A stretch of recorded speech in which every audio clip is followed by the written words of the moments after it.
Hi, everyone. Welcome to this meeting. It's now 6 sharp. I do see some attendees here. We're just going to hold a few minutes before we can begin and allow some people to register and join us. Thank you and stand by for us. In the meantime, feel free to drop in any questions in the chat for the presenters if you have them right now. Not specific questions if you need to get their email address or something ahead of time. Do that in the chat message while we wait. And we'll be with you shortly. Thank you.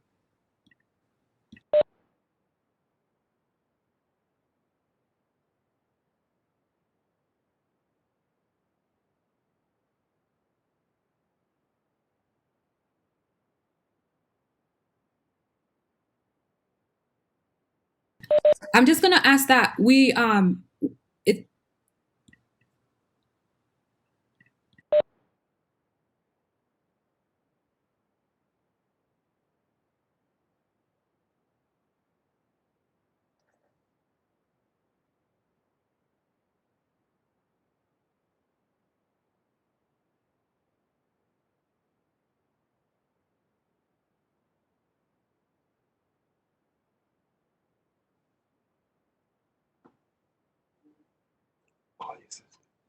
Call. Hmm?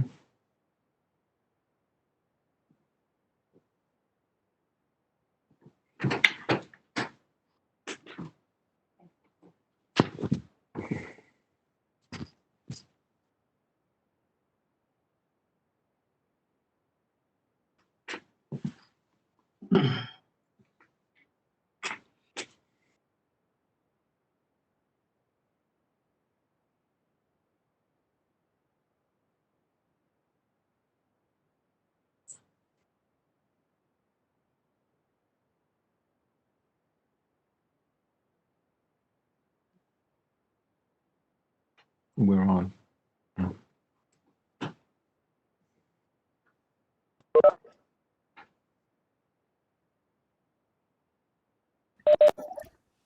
I'll go over the our announcement again. It's 6:02 p.m. Thank you for joining us for this meeting for Boston Urban. We will begin shortly. We're allowing people a few minutes to get on and join us. And at this time, if you received any packet from the proponent team, start reviewing it so that we can have a good conversation. Let's just allow some more time for people to join us. Thank you.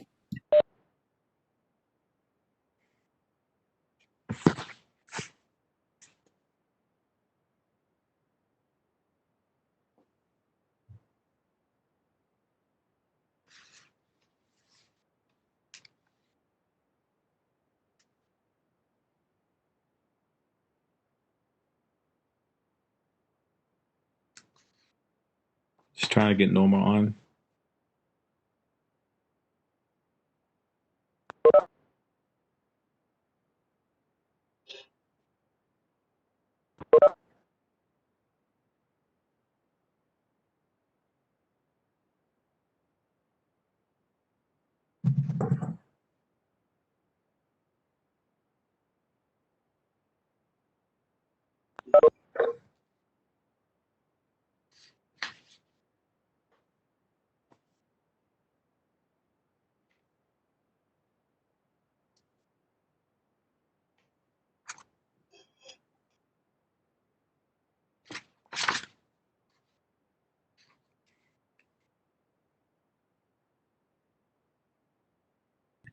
I got a message in the chat. Someone said that they're not able to speak.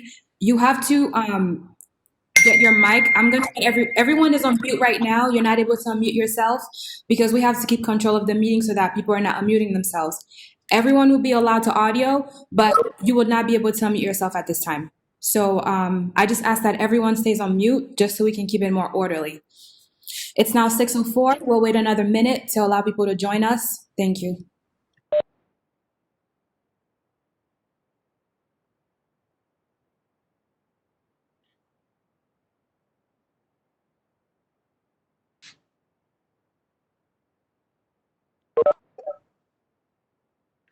Roudnie, we're also waiting for Norma Ayala Leong.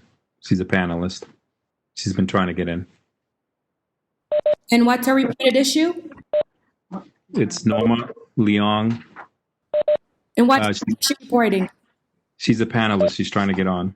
What is she reporting with getting on? Her video, she can't get on. If she can get on video, she can call in for us if she's going to participate. It's 6:05. We just have to get started just to be respectful for everyone attending. Yes. So Norma, you can call in and you can.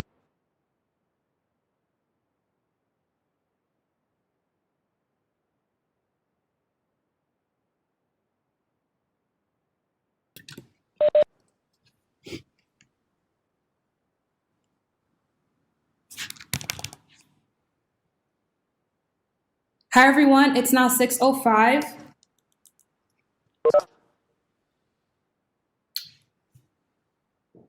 Good evening, everyone. Thank you for attending. I'm here tonight to facilitate the required public meeting for the marijuana proposal located at 1114-1118 Blue Hill Avenue, Dorchester, Massachusetts, 02124. For everyone in attendance, this meeting is being recorded for public record. Before we start, I would like to go over the ground rules for tonight's meeting. Having participated in multiple meetings of this kind, I know this can be a sensitive topic. I want to make it clear that no decisions, excuse me for a moment, I'm going to mute everyone.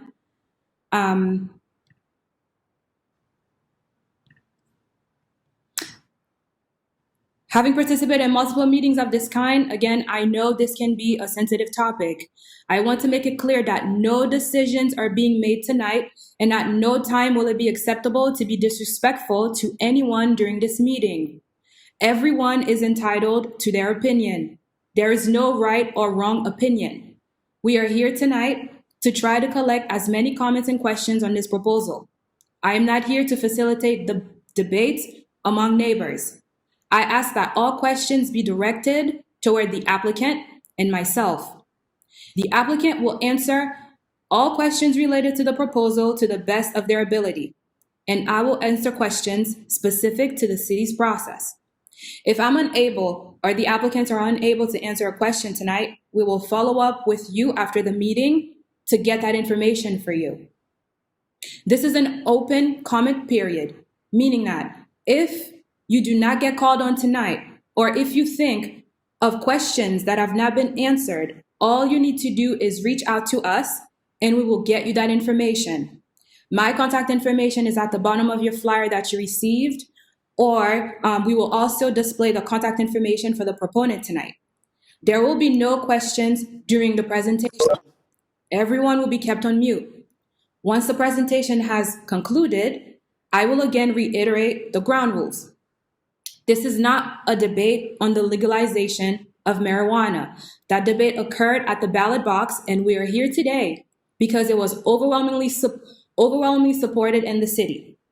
The application will go through the presentation in a timely manner. I will give them a 5-minute warning, and the remainder of the time will be used for Q&A.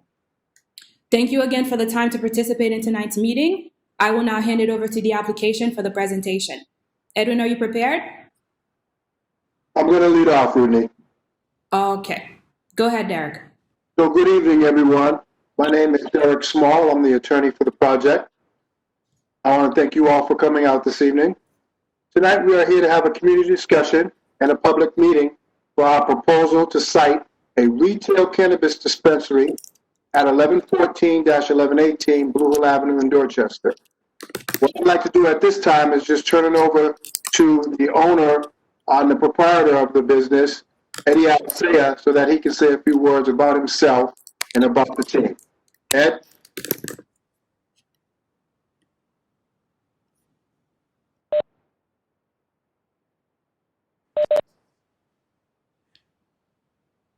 Derek, you muted yourself. He has to unmute himself. Okay, you're unmuted now, Derek. What did you say? I said Eddie has to unmute himself. Okay. Eddie, I'll unmute you. Go ahead. You can begin. Okay, can you hear me? Yes. Okay.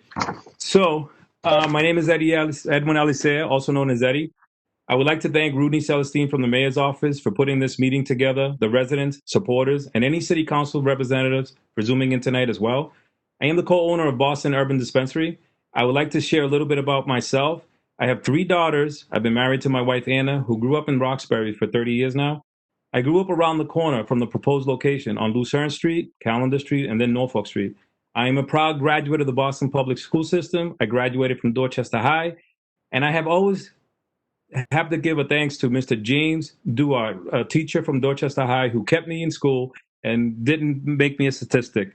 From there, I enrolled into the criminal justice program at Bunker Hill Community College, where again, I have to thank my professor and head of the criminal justice program at that time, attorney James Dilday, who put me on probation, believe it or not, in my freshman year for grade problems. And in his own words, don't make me look bad. I believe you can do it, kid. So I graduated. He may not remember, but I won't forget. A big thank you to him. I later on in life got my bachelor's degree at Curry College. I am a retired Boston police officer. It's a great job to have for anyone growing up in the city, even with a high school diploma, especially right now when we need more people of color on the job. I volunteer a lot, and I am the current volunteer president of the Puerto Rican Festival that hopefully will be celebrated in Franklin Park in 2021. I am also a small landlord. At the age of 24, I invested and owned properties in Dorchester and around the area of the proposed business location off Woodrow Ave and also in Roxbury. Ivan and I'm moving on to introducing Ivan, my co-partner, as well. Ivan and I have been friends for over 15 years, a great guy and a great partner, and also co-owner of Boston Urban Dispensary. He's a hardworking single parent of 2 and grew up in the South End.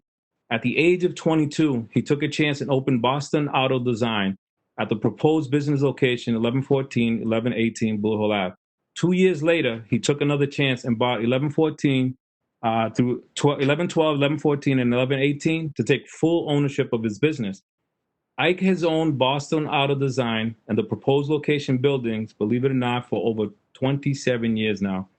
Ike has an extensive experience. This is Whitney. I'm just going to ask you to slow it down for us just because some people's internet connection is a bit slower. But thank you. Okay. Sure.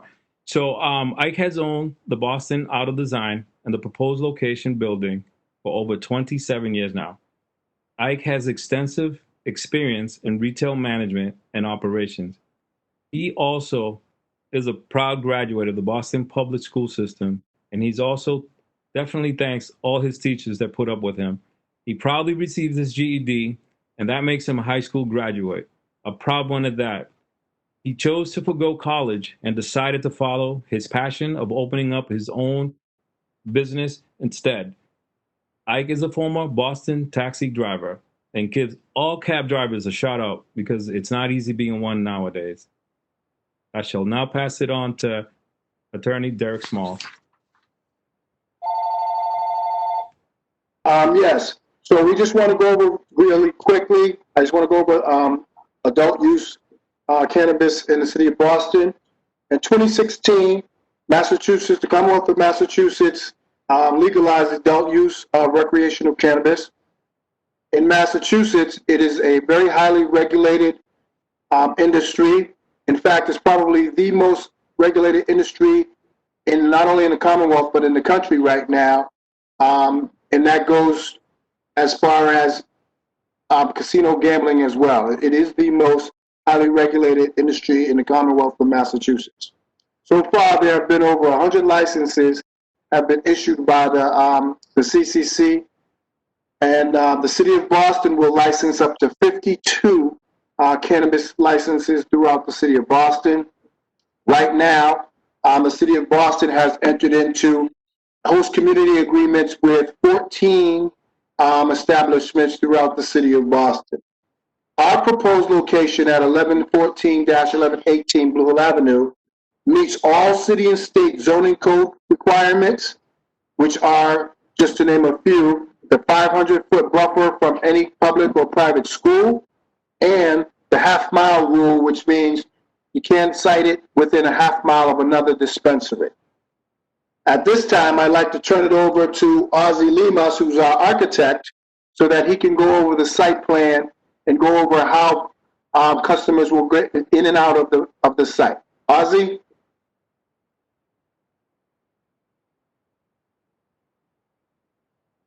Is Ozzy there? Here.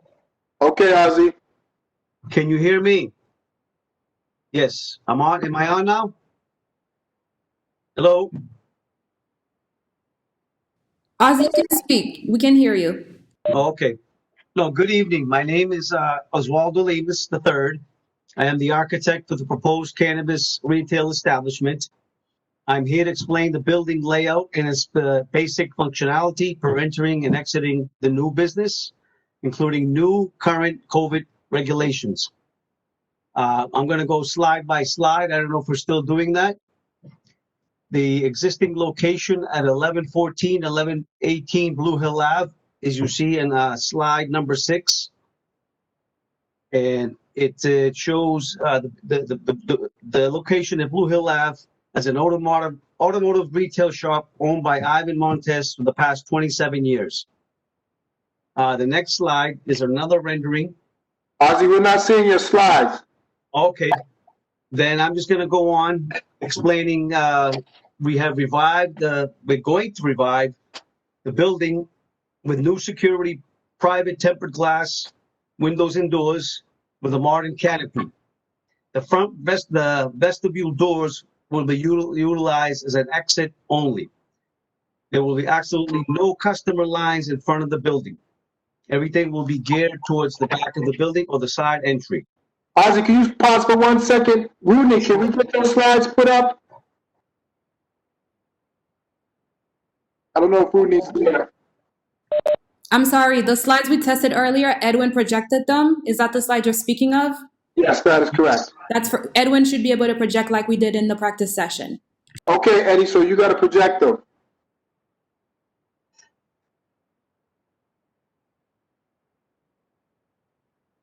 Start with slide number 6, Eddie.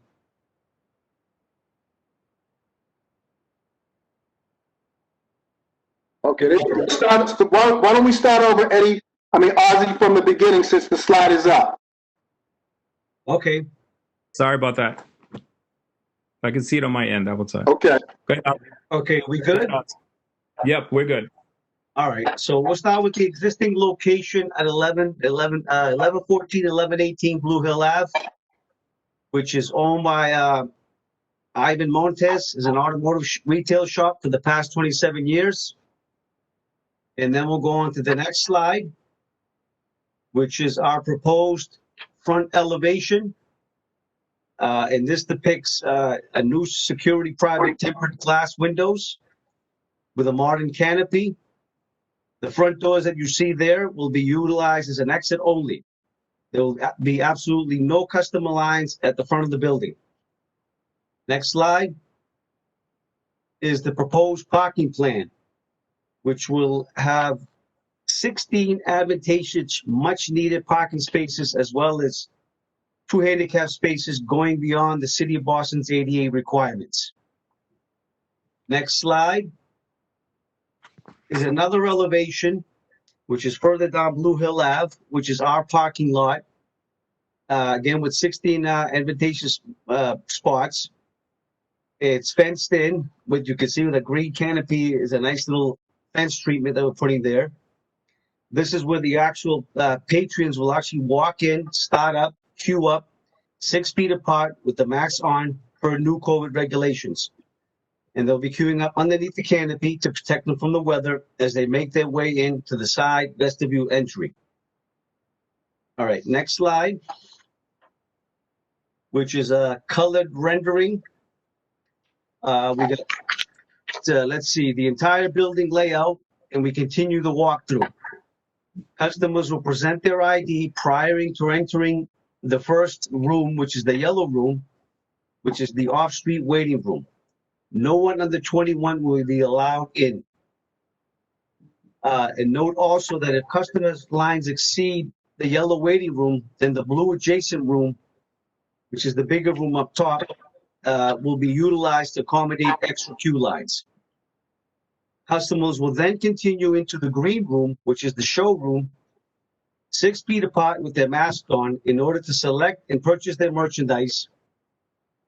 And they will exit through the front doors, which is the only exit doors, as I mentioned earlier. Also note there will be protective plexiglass at the service counters to protect both staff and customers. The gray area is only for staff only, including employee locker room, lounge, bathrooms, conference rooms, and training rooms. The orange areas are for secure, limited access for secure personnel only, including office spaces, security equipment room, IT room, prep room, and storage room. Lastly is the secure private clear alley, which is for product inventory entering the building per established security protocol through secure rear entry. And then the last slide, which is basically a recap of what we talked about. The proposed overall layout will consist of 4,400 square feet at ground level, again with 16 advantageous parking spaces, including 2 handicap spaces, as well as existing MBTA bus stops, one in front of the business and the other one's at the corner of our block. And there was also a nearby commuter rail. Building will also be secured by 24/7 private security company, including security cameras inside and outside perimeter. The building will also be equipped with the most up-to-date alarm system, fire devices, and adequate emergency exits.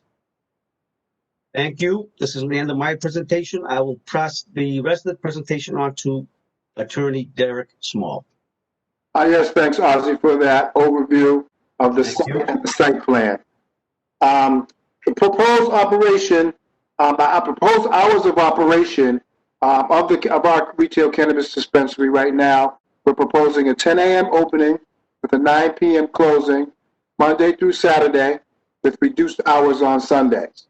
We're anticipating approximately 30 customers per hour.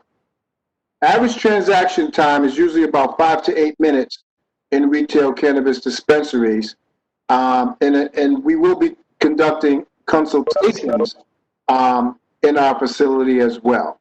We have 24/7 security. ID checks will be maintained throughout the building, and we will have the capability to do online ordering so that people who want to order ahead can just come in, pick up their product, and then exit the facility. We will have no lines in front of the building, as all of our queuing and all of our operations will be conducted on site and within the site's boundaries. Now, at this time, I'd like to turn it over to Michael Ware of Ware Securities, who is our security consultant on this matter. Michael?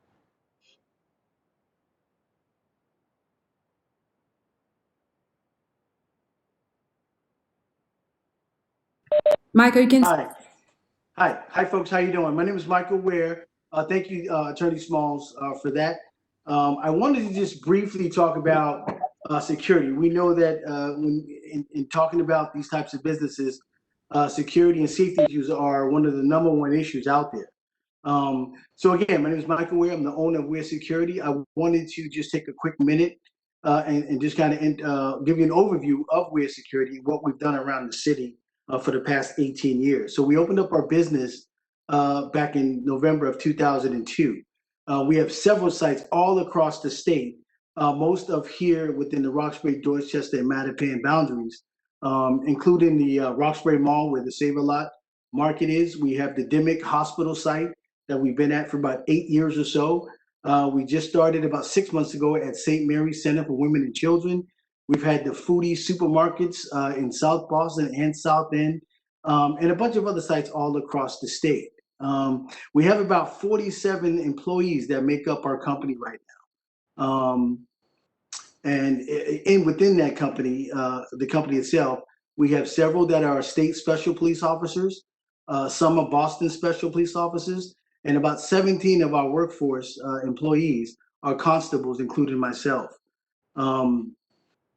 Mainly what we want to do for this project, and I want to thank Edwin and his partners for involving us and assisting them with the security issues for this cannabis building. We want to make sure that, one, that lines that are developed stay within the property and don't affect the bus stop or front area of the building, so that regular business across this, that Blue Hill Avenue area is not interrupted. Okay, so that's one of our main goals and one of our main objectives. Talking with the owners and doing a walkthrough just last week.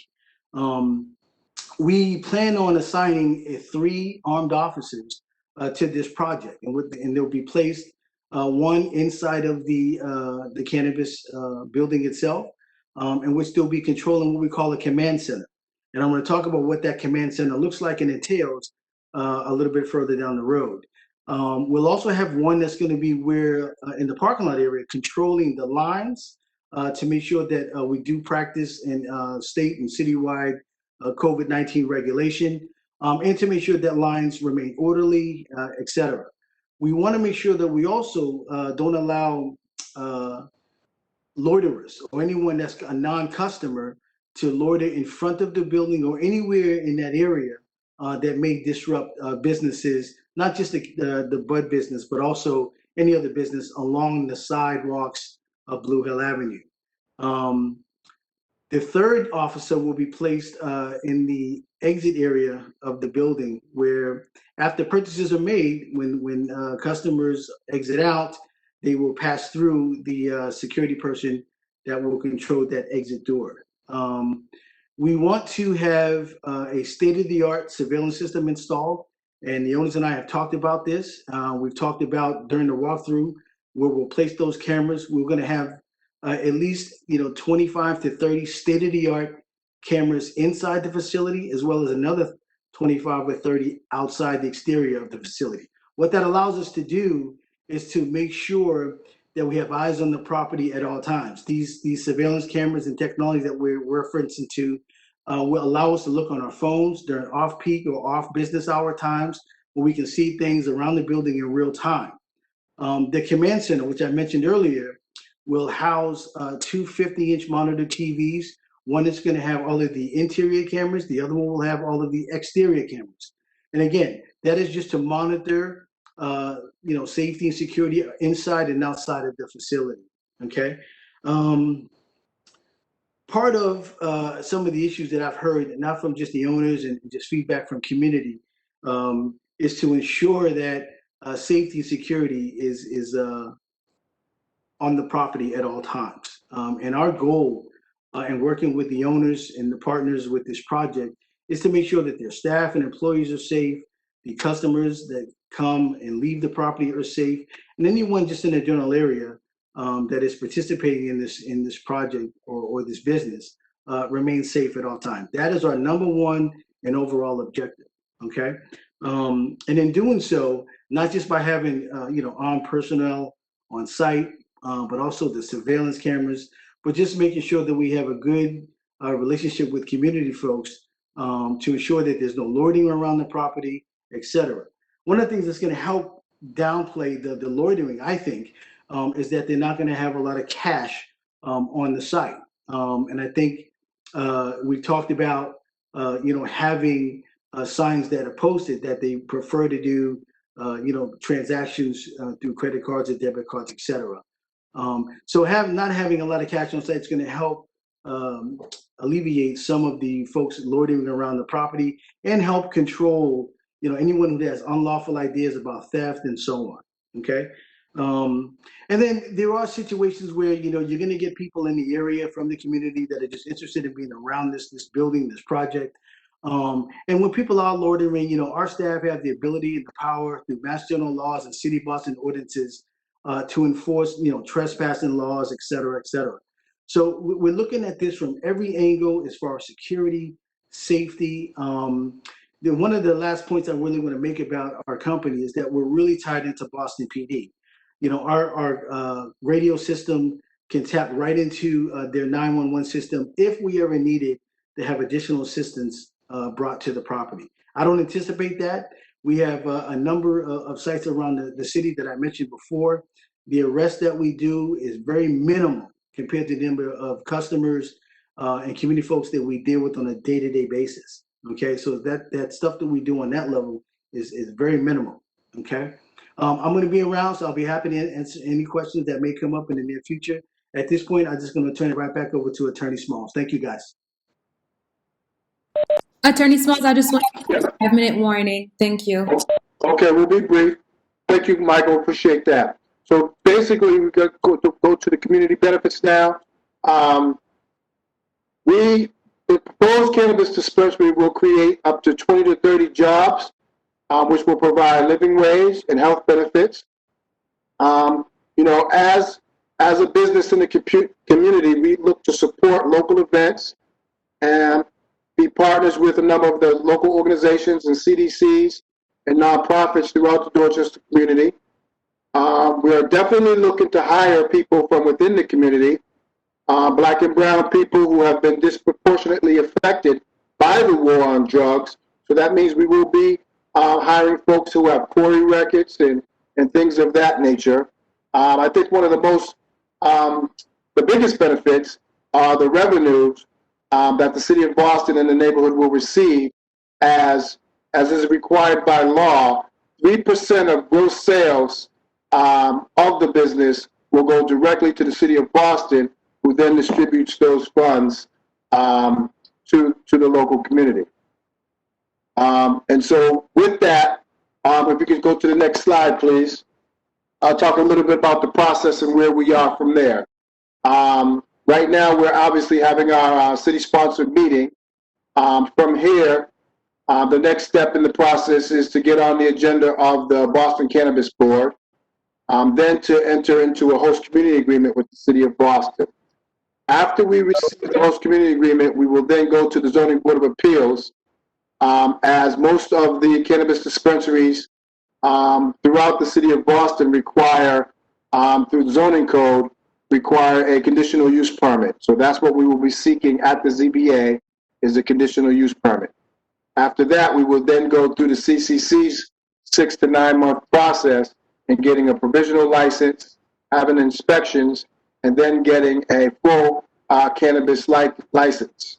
We're looking to open operations sometime in about a year from now, or even early 2022, as the process with the state is long and cumbersome. And like I said before, this is only the beginning. So I'll end it there, and that way we can open it up for Q&A, and then give the folks in the community a chance to ask questions. Roudnie? Thank you, Attorney Small. Actually, the first question I see in the chat here is Robert Critchlow to exit, but I'll just read it so we can have that, in the record if it should be reviewed after. Sure. She sent me the chat and it says, my question is that can they require that the customers make appointments to be able to conduct business? Yes. Yes, we are going to have the capability for pre-ordering online, and then customers can come in and get their product. Okay. Thank you.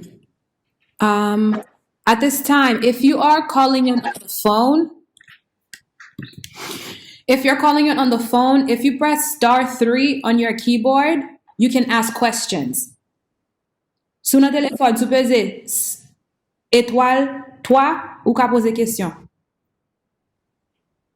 And on the chat, you can put it in the chat box or in the Q&A, and then we'll be going through questions. I don't see any raised hands yet, and I do see multiple callers on the phone. So you can press *3 to ask questions, or you can type them in the chat for us. I'm just watching the chat right now. I only had Barbara Critchlow's question for the presenters. So we'll hang on. If you're reviewing the presentation, you're brewing your questions, we'll wait to have you. Okay, there goes a hand. I have Patricia Belfield. You are unmuted. Hello, everyone. I would just like to start out saying that I just feel like this is a well thought out plan, very professional. I think the presentation was great from start to finish. And from my understanding, there is a hard time with trying to get the license for your business. Is there anything the community could do, or how can you push this thing to move a little faster? Yes, as we move forward in the process, as I said, we will be having to get the approvals from multiple agencies, including the Boston Cannabis Board, the Zoning Board of Appeals, and the Massachusetts CCC, which is Cannabis Control Commission. So at those meetings, I would encourage folks who are supportive of our project to either write letters or come to those events by way of Zoom and other platforms and voice their support for the project. That would be so helpful. And how will we get this information? Well, Eddie's going to have the website up and running, so a lot of the information will be posted on the website as we move forward. Your website? Yes. And that is? Eddie, can you talk about the website a little bit? Can you put it in the chat? Yes. It'll be budcares.org. But for right now, you just budcares365@gmail.com, and we'll definitely get back to you immediately. We definitely need support, definitely from our local politicians, from our local communities. So far, the reception has been great. We've got over a dozen immediate business abutters that signed support letters. We got over almost 200 immediate abutters that have signed support, given us signatures. So it's going along great. And the best part is that I myself personally went out to collect about 80 to 90% of these signatures and knocking on houses, and I met a lot of great people. I actually met people that I grew up with back in the days. It was just nice to see everybody and the reception. Of course, we had a few that definitely didn't agree due to religious purpose, so just wasn't interested, but at least heard us. So it's been a positive thing. So definitely need your support and need your help. I think that just local politicians and community organizations getting together and actually supporting us, because at the end of the day, if we support each other, everybody wins. But budcares365@gmail.com is the best right now contact point to get a hold of us. And I'll also send you the link, budcares.org. We're working on that right now. But by all means, budcares365@gmail.com is the best contact, because I'll personally answer that myself. Thank you, Edwin. You're welcome. On to the next question. I have one in the chat here. And also the last caller, if you want to put your hand down for me so that I'm not picking on you again. Thank you for that question. Question here from Fatima Ali Salam. Did you say that, I'm not sure if you can see the Q&A on your end too, Derek. Can you? I cannot. Okay, that's fine. She asked, is Ahmed going to be the personnel on site? What was that? Is Ahmed the personnel on site? Did you say that you have Ahmed personnel on site? Armed. Oh, I think she means armed. Oh, armed. I think it's a security question for Mike. I think her question is are we going to have armed security on site? It says AME. Yeah, you're right. It's armed. That's what I think it's supposed to say. Anyone able to answer the question? Michael can answer that. He's on mute. You're on mute. You're unmuted, Michael. Okay, thanks. Yeah, after putting our plans together with the owners, Edwin and Ike, we decided that for the first opening of the dispensary, it would be adequate if we had armed security personnel on site. And again, as I mentioned in the previous discussion about security, I mentioned that several of our staff are state special police officers, several are Boston special police officers, and several are constables. So we will have armed personnel on site, and decisions will be made, based on the clientele that we get and community feedback and feedback from the owners on whether or not armed continues. It may be a point where we can do it unarmed. We don't know that yet. But the plan right now is to have armed personnel on site from opening day. Thank you, Michael. The next question here. Are you a social equity applicant?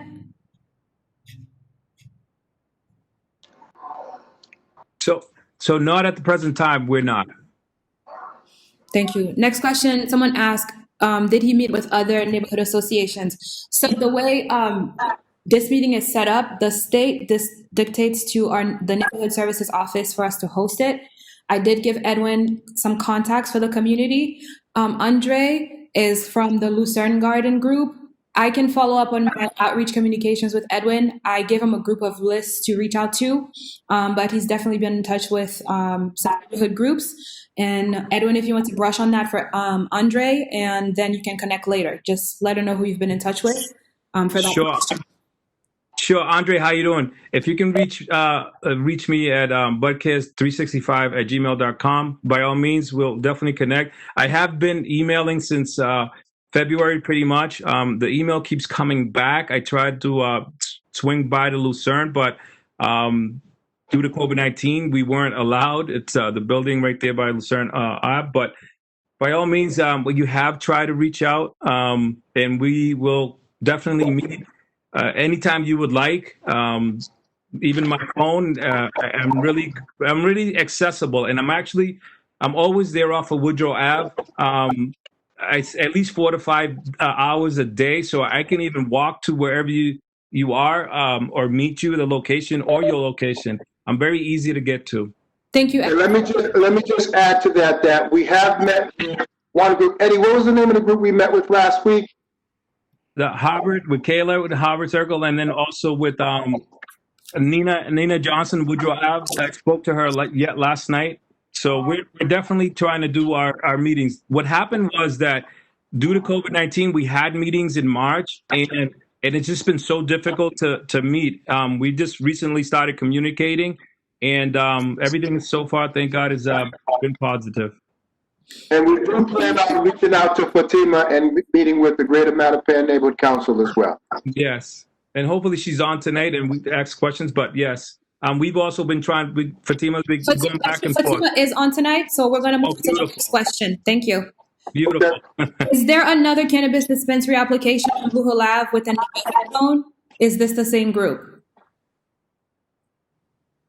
I'm sorry, that was broken in. I'm sorry. Yes, I think there is another application. 1 second. The question is there another cannabis dispensary applicant on Blue Hill Avenue within the buffer zone? Is this the same group? And just for everyone, the buffer zone meaning that they have to be 500 feet from a school and half a mile from each other. Yes, I believe that there is another applicant who is seeking to site a cannabis dispensary within a half mile of the one that we are proposing. There is, and it's not the same group. It's a different group, different organization. Thank you. Next question here. Is the team expecting an increase of traffic around the retail location? Kind of like NIDA? How will the staff manage the spike in case there is one? I can answer some of that. I don't think that there is going to be a spike in traffic, such as there was with NETA. What people have to remember is that if you go to the Brookline site of NETA now, the lines have gone down so dramatically, it's unbelievable. At one point in time, when the Cannabis Commission first allowed NETA to start their business, NETA was the only cannabis dispensary allowed to operate within the metropolitan Boston area for like 2 years. So for a long time, NETA was the only cannabis dispensary within Greater Boston. And I know since then, 4 or 5 have opened, including Pure Oasis and Grove Hall, which has taken some of that traffic and foot traffic away.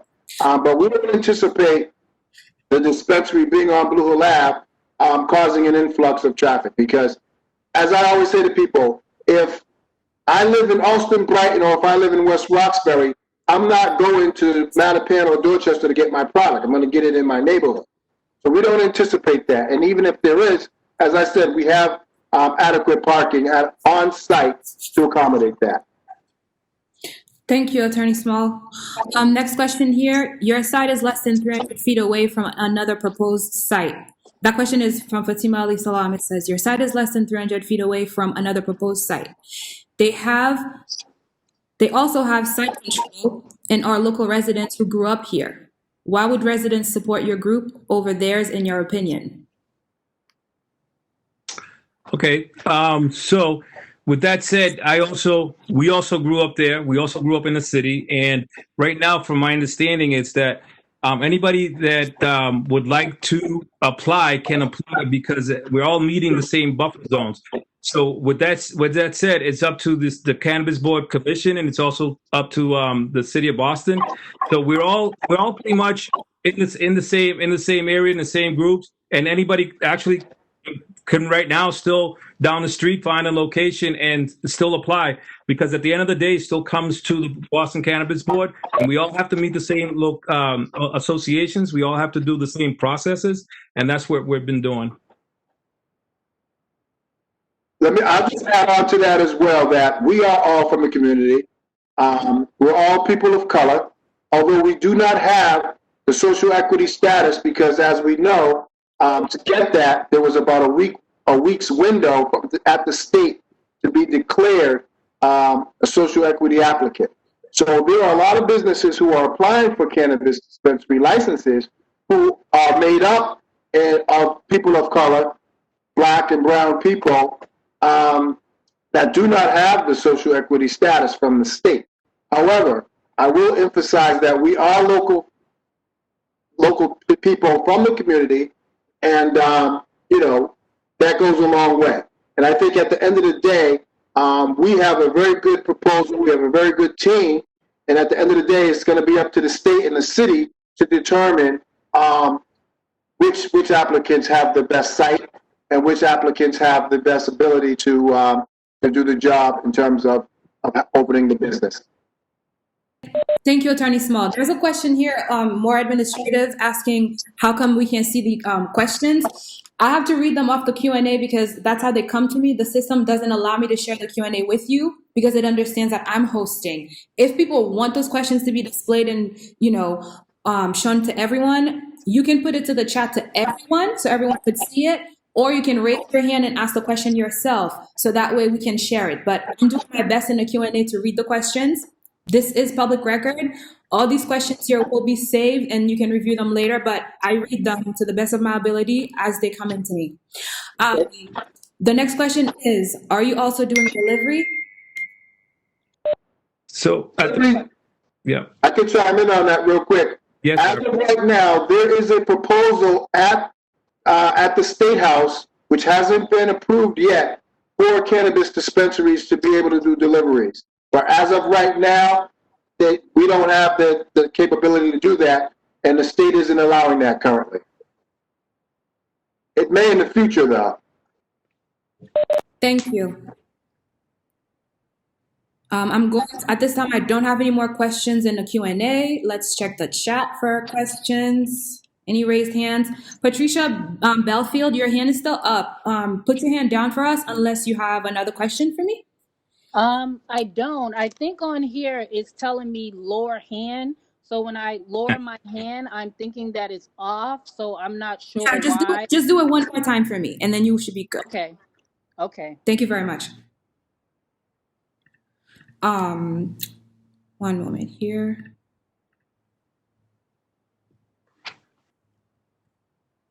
So the question is just coming in like private mode. So I'm just making sure I'm grabbing everything because people have a little hard time directing their questions sometimes. But if there are any more questions and you want to raise your hand to ask them, yeah, Fatima's raised here.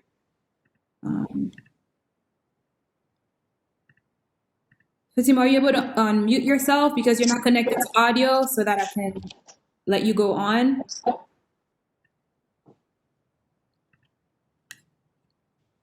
Fatima, your audio is not connected, so I'm not able to have you speak.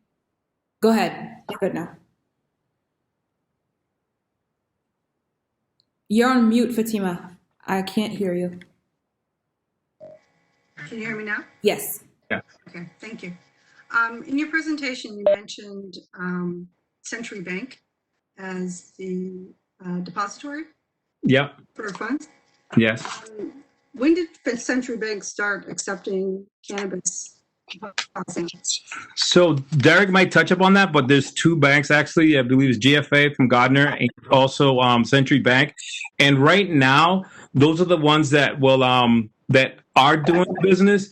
We cannot open up an account unless we have our provisional, from my understanding. So we're just right now researching with them. Those are the two banks that will handle, and probably I believe Century does 90% of it, if I'm not mistaken. Derek can attest to that. But those are the two banks that are doing it. And apparently, from my understanding, there are other banks that are going to get into the business. Of course, the fees will be high, naturally, but there are other banks, and we're hoping that local banks will start getting into the business. I'll chime in a little bit on that Yes. as to what I know. As we all know, cannabis is still illegal at the federal level. So there's a lot of larger banks who are FDIC insured who will not take part in doing deposits and opening accounts for cannabis dispensaries. So currently, the Cannabis Control Commission and the Commonwealth of Massachusetts, they're in the process of working with some local banks and even creating banks strictly for the purpose of dealing with cannabis and cannabis companies in the Commonwealth of Massachusetts. I don't know which ones right offhand have signed on to that, but the state is currently seeking to create banks that will deal with cannabis businesses and their deposits. Well, okay. My understanding is that GFA you're not eligible for because you wouldn't be operating within Middlesex County. They're not a bank; they're a credit union. Credit union, yeah. So you're not eligible because you're outside of their perimeters. Now, for Century Bank, my understanding is that they were not, because they had too much money, too many deposits. They couldn't handle and process them, which is why they had put a cease on accepting new accounts. That's why I asked the question about Century Bank accepting new accounts. And like you had one in the past. I know that there are no other banks right now, and there's no other credit unions. And it's depositing of money that is of concern when you have things like the amount of money that can be generated on site daily transaction. Now, you had mentioned also people purchasing, transacting online, which how they do that, I don't know. But I guess there's a change now in the credit cards to allow that. Is that correct? Yeah, I think the state is working on a number of ways of how, payment and things of that nature are going to be accepted as they move forward with cannabis dispensaries. I don't think it's fully flushed out at the state level yet, but that's something that I know a lot of proponents and a lot of businesses are looking forward to as the state tries to create banks to deal with this situation. Right, because credit cards are controlled by federal. Yes. That's correct. And that's why they're trying to create some state banks with state credit cards to alleviate that from the federal banks. I know the state is working on it, and the CCC and this Commonwealth, they're trying to create banks specifically for that purpose. Right. So in your application, though, as of right now, there is not a bank account at Century Bank. So correct. We can't do anything until we get our provisional license. So I have the phone call in, but at the end of the day, most people don't. Most of the businesses, they'll just tell you, okay, sure, when the time comes, come visit me, or we'll set another appointment. So that's where we're at with the banks, but that's what all the other campuses that are opening, they're going through the same process that we are and that they are. So by all means, we're just going to follow the state and local guidelines and do exactly what all the other cannabis businesses are doing with their funds as well. And pretty much we're all going to be using the same banks and accounts. And we're, like I said, we're hoping that like Bank of America, local banks start doing their due diligence and allowing us in the communities to do business with them. Citizens Bank, Bank of America. That's just I'm long-term account member, and they need to step up. And I'm hoping that the way things are going right now, that they also come to step up and help us out in the communities. And we're hoping that by the time we're up and running, the state has made a lot of progress in terms of soliciting banks and getting other banks on board in aligning them with the cannabis industry. Banks are controlled by federal. Thank you. I'll let other I'm people going to move on to the next question here. How will you finance your business? Okay, so great question. So, like I said in my earlier presentation, like I said, I grew up in a city, and I'm financing the business. I also do a lot of my own construction stuff, so that helps out. Um, the biggest part of the financing was the lease, which really puts a dent on all of us that are trying to, especially us people of color, that trying to get this business going. Because we have to pay rent. We have to pay all that prior to getting the license and going through all this process. And then if we don't get it, then we lose all our money. So the Lord has blessed me that when I was 24 years old, I ended up buying a piece of property on 8 Faiston Street in Roxbury to move my family in. And from there, I ended up buying other pieces of property on Stanwood Street, on Devon Street, on Leroy Street. So I got those pieces of properties when I was younger. I'm a workaholic. And the prices that I paid for those houses back in the days, honestly, I have no problem in telling you because it's pretty much public records. Anywhere from $30,000 to $70,000 to $100,000 back in the day. And the Lord has blessed us to the opportunity to have build up equity right now. And that's how we're gonna finance the whole venture. It's just me and Ike. We're the only owners. We've known each other for 15 years, kids pretty much. We've both taken chances in our communities because we lived and grew up in a community, and we invested in our community, and that's what we just want to continue to do. So I am the sole financer right now, and by all means, if you go to Budcares 365 and you're interested in investing, and you're in the community, we'll talk because at the end of the day, I didn't do it by myself, although I did a lot of it by myself. We all help each other out. So I'm open to that. Thank you. I have someone from Malachi who wanted to get on and ask their own question. Malachi Hernandez, you are unmuted. Go ahead. Can you hear me? Yes. Perfect. Thank you so much. I just wanted to just extend my support for this amazing initiative. If you wanted to speak for us, where you're if you're from, what street you're from, if you're from nearby. I'm from East Street. I've been a resident for 22 years in the neighborhood. Born and raised in Boston. And I just want to again just say that I've known the supporters for a long time now, and I'm just so happy for them and this amazing opportunity and venture. And I'm just committed to supporting them along their journey. And I'm just thankful that they're now able to invest back into the communities in which they grew up. And it just makes me super, super happy. I've known Eddie for a while now, and him being a cop and him growing up in the city. I know, some of the hardships that he's faced in his life, both personally and professionally. It just makes me excited to see, him taking up this stand to make sure that we have more businesses in this area. So I just wanted to express that, and I'm super, super thankful. And anything that we can do to support you, all as a team within the community members, just definitely let us know, and I'm here to support you all. Thank you, Malachi. So if anybody else has statements of support, we encourage you to attend the hearing that would be held. That is not set yet. That will be sent out by that will be posted up by the Cannabis Board. That was just instated by the city. And I will put you on mute, Malachi. I don't see any more raised hands here on that screen. I'm going to go through the chat one more time.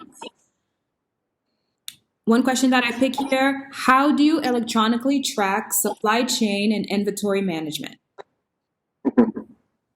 Okay. I could touch on that a little bit. Go for it. Yeah. So from what they use, the phrase that's often used in the Commonwealth of Massachusetts is seed to sale.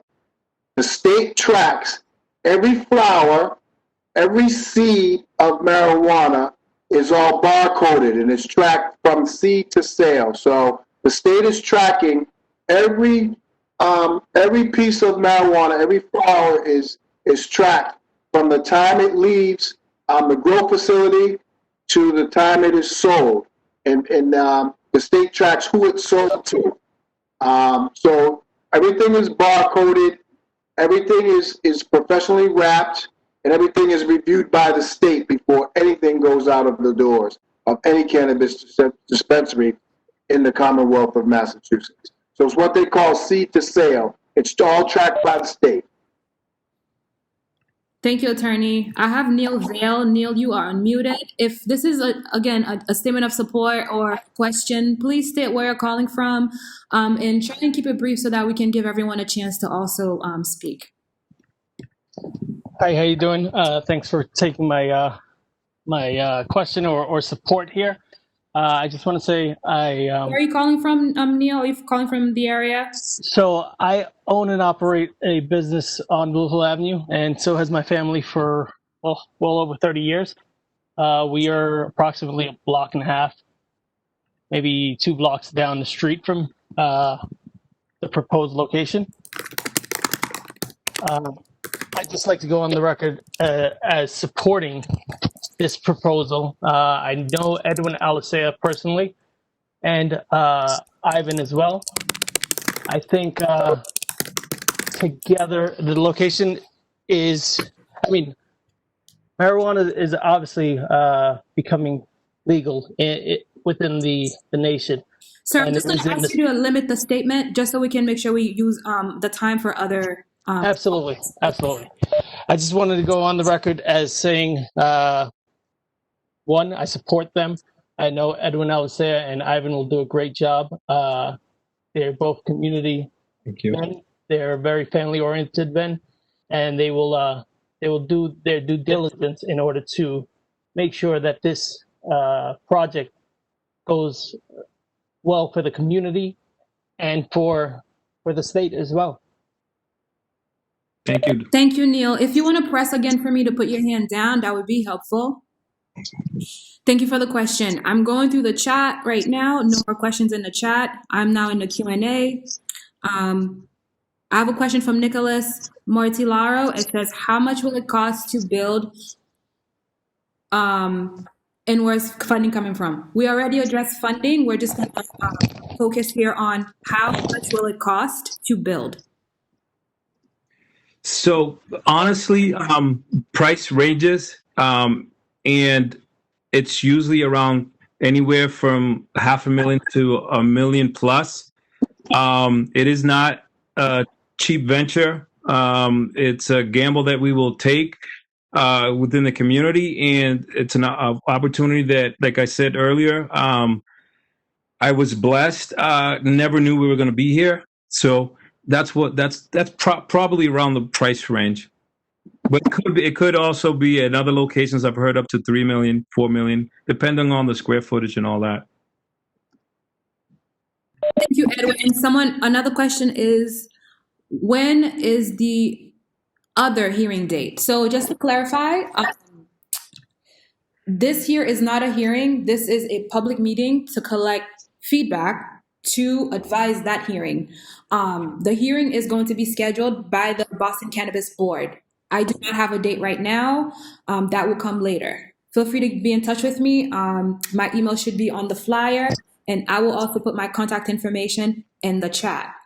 Again, and if also anyone wants to get regular updates from me, feel free to put your email in the chat so we can get that to you. Right now, I will share my contact information in the chat. The contact information for this team is displayed on the screen. And if you are on the phone and you do not have access to either, if you can't see the screen and you did not get a flyer, I will speak my phone number, and then I will have the team speak a phone number so that you can get in touch. My phone number is 617-635-2677. Again, that's 617-635-2677. And if anyone on the team wants to share a phone number so that anyone who doesn't have access can reach you, please. Yes. So like I said, I'm easily available by all means. My number is 781-706-5384. Feel free to call me. I have no problem. Text me. It's all good. You want to say it one more time for me, Edwin, just in case? Sure. My number, that's my cell number. I've had it for probably 30 years. It's 781-706-5384. Feel free to call me, text me anytime. I'm typing that in the chat too. If you didn't catch it, you can grab it from there. Oh, So I also have a something to say, if possible. Aiden? Is it okay to? Yeah, you can go ahead. They can hear you. Okay, so I just want to say that I personally attended numerous cannabis meetings to kind of understand what we're getting into and what the community needed. So these were the concerns that the community had, basically for almost every single meeting that I went to and I attended on Zoom. Number one was security. So we have the great location because we're protected by another concrete building all the way around us. It's just impossible for anybody to get in, especially with 24/7 HD cameras and security personnel that we're going to have. Off-street parking was always a concern. Pretty much the cannabis stores that are opening right now, really, if you really look into it, they don't have any parking available, most of them. We have 16 spaces on site. So I heard the community and we created 16 spaces on site, plus accessibility, at least a handicap. Well, we went beyond the handicap. We added 2 handicap spaces, so above the ADI requirement. Also, another big problem with instead of security or besides security was crowd control, crowd in the location, lines on the sidewalk so people can get by and all that. So I heard it. So Ike and I, we sat down for hours and hours and hours, and we walked around the property, and we created a zone inside the parking lot, a perimeter around the parking spaces that is going to be anywhere from 3.5 to 4 feet wide to accommodate off-street people and lines. And there will be it's also COVID-19 spaced every 6 space. So we have all the space inside of the private. So we did that. Also, community hiring was another big thing. We're just not going to shy away from hiring anybody from our community, period. At the end of the day, it's a business for our community, not only to advance ourselves financially, but to advance our community as well in our associations. That's just how we are. I'm a very giving person. So is Ike, and we will mark my word. This is being recorded. We will give back to the community because we love we love where we work. We love where we're from. We love being in the community. So the secure delivery stuff, and Mike spoke about that. We all have our own private section where random deliveries will be made, highly surveillanced. Nobody can get in unless you're authorized. And that's also off street. Like you can't get to the delivery. It's because it's off street. So everything's private. Edwin, Yep. I'm going to interject and say we have a question that came through, and it's Sure, go for it. Yep. Did they say anything about keeping people from double parking in the front?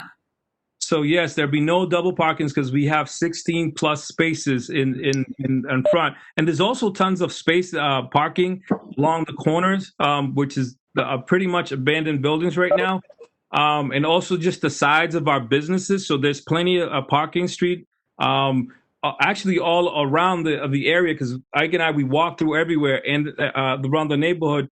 Just to familiarize with this question comes up, and also on Blue Hill Ave. And quite honestly, we want some cars to at least park in front of the businesses because at the end of the day, when cars park into the business, you're bringing in more business into the community. You don't want to keep them away. You want to bring in and say, like George's family hardware store. They park in front of George's. They come from us. They go there because it's really it's going to be about 10, 15 minutes. They can go in and get their keys, get their hardware stuff. Anything they need for home. Same thing if somebody parks in front of Fate's shop, they can go in there and buy candles. They can buy, this. So there's creating anything over at Ava's shop, clothing and all that. There's opportunities. So I spoke to all the businesses and they were good. They're excited. And I went. Not only did I speak to the community abutters, the business abutters, I went with this presentation. I presented it to them so they can see where we're coming from. So they can see that we are looking for a business partnership. I run the Puerto Rican Festival. I've been involved since I was a kid. I have been involved the last 6 years. I'm the president for the last 3 years. We all vow for the same monies, sponsorships, and through sponsorships and help through the community. And it's very hard. So at the end of the day, I know where community partnerships and business need to create funds. And we have created a community fund. We will create a community fund that will help us. Will help the associations. Will help the youth. Will help everybody that we like to help. 30 seconds. And we ourselves helped. Let me just add one note on that. Yes. As you know, and Mike will attest to this as well. Part of the security plan is for the outside security to help move traffic along and make sure that people aren't double parking. So we will have security outside of the building that will handle that as well.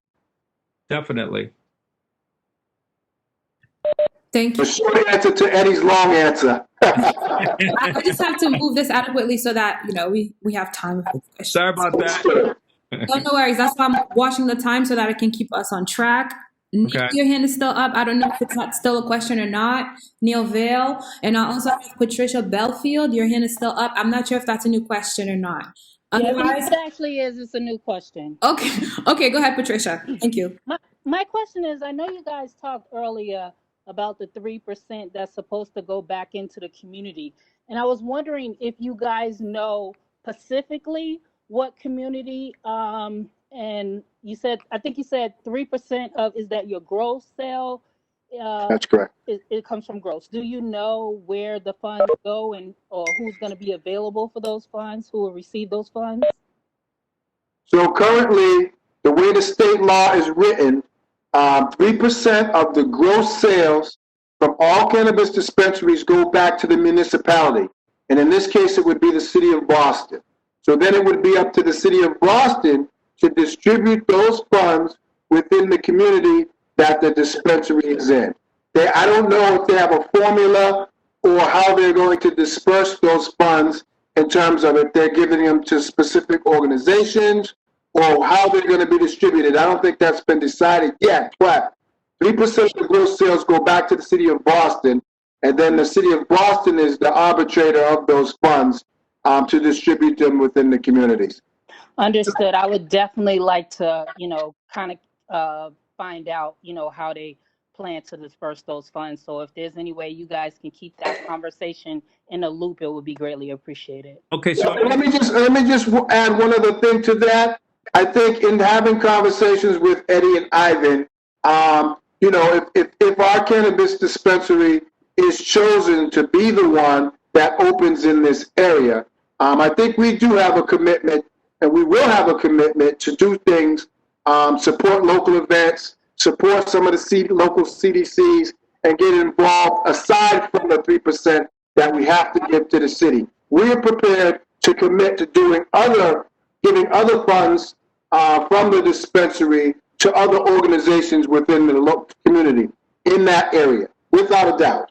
Wow, that's great. That's great. So since we're being recorded, I'm going to tell you that I understand the 3% stuff, but our fund and our community fund that we sat and talked about is going to go to those associations around our hood that do not get or qualify for that 3% because of whatever reasons, because it's always usually a writing problem or a grant problem or whatever. No, if you have an association, you're doing what you got to do for the community, for the youth, for the education, for training. Come to us. We will support that. You're the ones that we want. You're the people that the city or the organizations that the city just missed. Guess what? Come to us because we work hard. I understand. Like I said, for the last 3 years, I've seen little organizations trying to get up and trying to do things, and they just can't. They can't make it because they don't have the huge support. Well, guess what? If we get picked, we get chosen. This is being recorded. You're that organization that we're supporting. Awesome. Oh, just last question. I'll make Sure. it quick. Earlier, this has been messing with me for a little while. Earlier, I talked about you guys getting support, and I know you guys kept saying you wanted support from officials, which I understand. Was you trying to say that you don't need local support from the people in the community? Because I would think you would need support from at least the business people as well as the politicians. So I apologize, and that might have been me, but honestly, it's everybody. The community is first, residents is first, abutters are first, people are first. The community is always first. Official will come in and because the process we do it. I think Derek can attest to this that we will need like a support letter of some sort. But at the end of the day, when I walked out, when I walked around the neighborhood and got almost almost 100 plus signatures on my own. I knew that's the people that cared. Those are the people that cared. The people that cared for us, we care for them, and we need your support. We need the people's support. At the end of the day, it's the people that come first. That's correct. We need support from residents, businesses, local city officials. We need support from everyone in order to make this happen. Yeah. Thank you all very much. Patricia, try to put your hand down for me if you can. I'm going to go through here. Okay. I don't see any further questions in the chat. No further questions in the Q&A. No more raised hands in the queue here. We'll hang on for another few seconds and see if any more questions come to you. It's now 7:15. We've had over an hour of discussion on this project. This is being recorded. It will not be available immediately, but I am working on uploading it so that you can access it. No more raised hands here or questions. And just so that people understand, Roudnie, that this is just the beginning. We're still making our rounds to a number of community organizations. Attorney Small, can you just sit back a little bit because when you speak, it's just popping. Thank you. Okay. I'm sorry. Thank you for that. Go ahead. Come on, D. Get away from the mic, D. I'm sorry if I get a little Go too ahead. close. You have our attention. You can speak. No, I was just going to say that, I just want people to know that this isn't the end of the road. We still have a long way to go. We will be making the rounds to a number of community groups and community organizations as we proceed with this proposal. And we look forward to meeting and hearing from everyone. So one last call for questions. If you're calling in on the phone, sur le téléphone ou ka poser question, pesez étoile 3 pour ka poser question. My Spanish is not the greatest. I would do it. Sorry. If you are on the line, you can press *3 to raise your hand. I can see you on my screen, and then you can ask your question. It's very easy. Do you want me to say it in Spanish? If you don't mind, go ahead, just in case. So, para aquellos que tengan teléfono, están llamando por teléfono, por favor, opresen el número 3 y entonces digan lo que tengan que decir. So, opresen el número 3. I have to say, in terms of equity and access, we made sure that we sent this flyer. We did ask for people to contact us if they need interpretation. That's been definitely a challenge, making sure everything works right so we can serve our residents properly. So we have the Mayor's Office of Language and Communication Access, that helps us get interpreters for such meetings. When people reach out, we do arrange for interpreters in any language to come on and assist us in that engagement. I don't see any further questions at this time. It's 7:18. It seems that we are safe to adjourn. The contact information for myself is in the chat already if you want to take some time to scroll through it right now. And also the contact information for the proponent is on the screen. Lastly, the hearing for this is not scheduled yet. It will be scheduled by the Cannabis Board, and there you can come on and testify, and you can also submit your advice in writing. Send it to me. My email should be on the flyer if you got it, or again, it's in the chat box here, or you can email ZB, It's a lot. Yeah, it's a lot. Yep.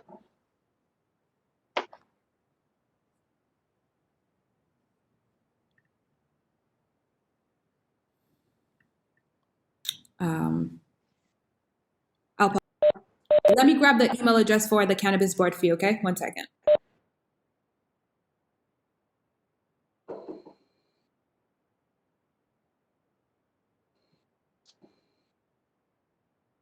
And I just want to thank everybody in advance for your support and for being here I want tonight. this to be very short. Thank you, Evan. The email for the Cannabis Board is cannabisboard@boston.gov. All right, it seems like we're safe to adjourn. No further questions here on my display. Thank you, everyone, for attending, and we'll see you soon. Thank you very much. Have a good night. Thank you. Have a great night. Good night as well. Eddie, call us. Thank you. Good night. Thanks, too. Good night, everybody. Good night.